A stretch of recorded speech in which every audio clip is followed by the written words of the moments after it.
Selamat datang di Beetle Channel, semoga kita bahagia. Jangan lupa subscribe, like, komen dan share agar channel ini semakin berkembang. Terima kasih. Bab 2035. Setelah Jasper meminta seseorang untuk mengiring Celine kembali, dia menuju ke Harbor City.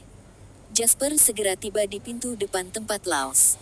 Saat digiring masuk ke dalam rumah, Jasper melihat sosok yang dikenalnya. Paman Lau, lama tidak bertemu. Ketika Zakari melihat Jasper, senyum muncul di wajahnya dan matanya dipenuhi dengan pujian. Aku datang saat aku mendengar kabar baikmu. Nah, kamu membuat Summerland bangga. Itu yang seharusnya saya lakukan. Bagaimana kota pelabuhan? Tanya Jasper. Semua orang mengintegrasikan aset keluarga mereka sendiri dan mengabaikan satu sama lain. Pada tahap ini, semuanya tampak baik-baik saja. Anda tidak perlu khawatir tentang ini. Kamu hanya perlu istirahat yang baik kali ini. Zakari menepuk pundaknya. Dia memandang Jasper, yang kepala lebih tinggi darinya, dan merasa sangat lega. Seorang pria yang baik lahir di Summerland. Aku tidak bisa beristirahat untuk saat ini.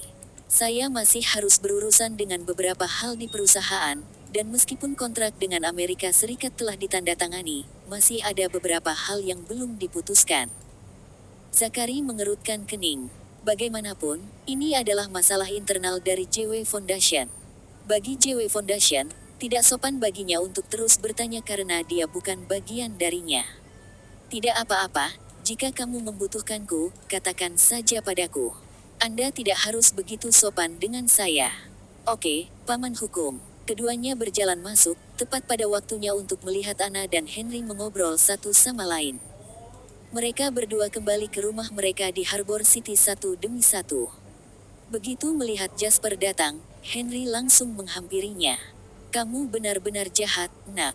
Bahkan konsorsium dunia harus menunjukkan rasa hormat. Bagaimana perasaan Anda duduk di meja perundingan? Begitu Jasper datang, Henry mulai membanjirinya dengan pertanyaan.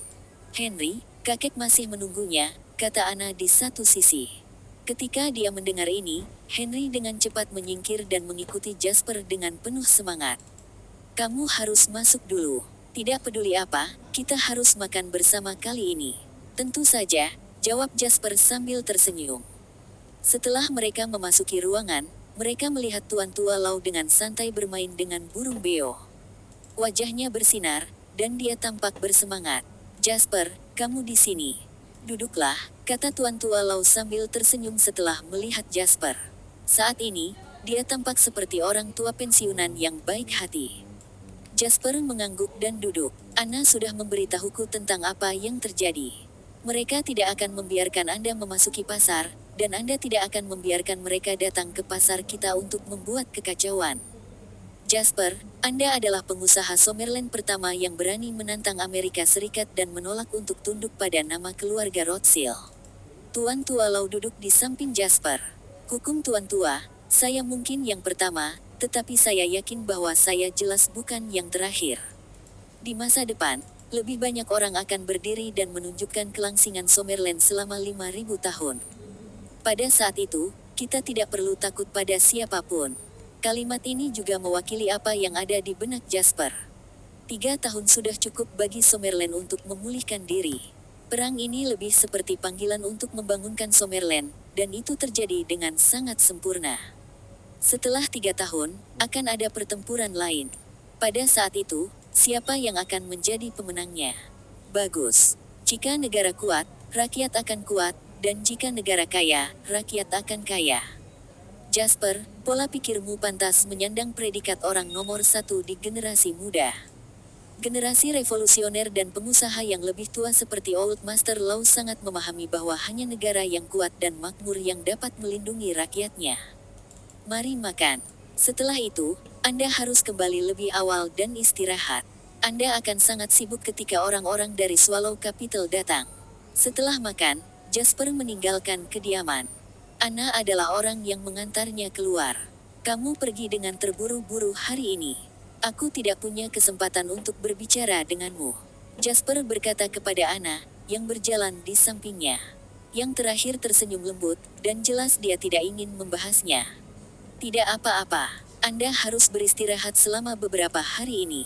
Seperti yang kakek katakan, kamu harus mengurus banyak hal setelah ini. Anna memberitahunya sambil berdiri di pintu. Jasper menatapnya. Dia membuka bibirnya untuk mengatakan sesuatu tetapi menghentikan dirinya sendiri. Pada akhirnya, dia hanya mengangguk. Baik, melihat sosok Anna yang cantik meninggalkan pandangannya, entah kenapa Jasper merasa sedikit melankolis pada saat ini, teleponnya bergetar. Itu adalah pesan teks. Jasper melirik ponselnya. Dia tidak berharap mendapat pesan dari orang ini. Bersambung, terima kasih telah menyaksikan dan mendukung channel ini.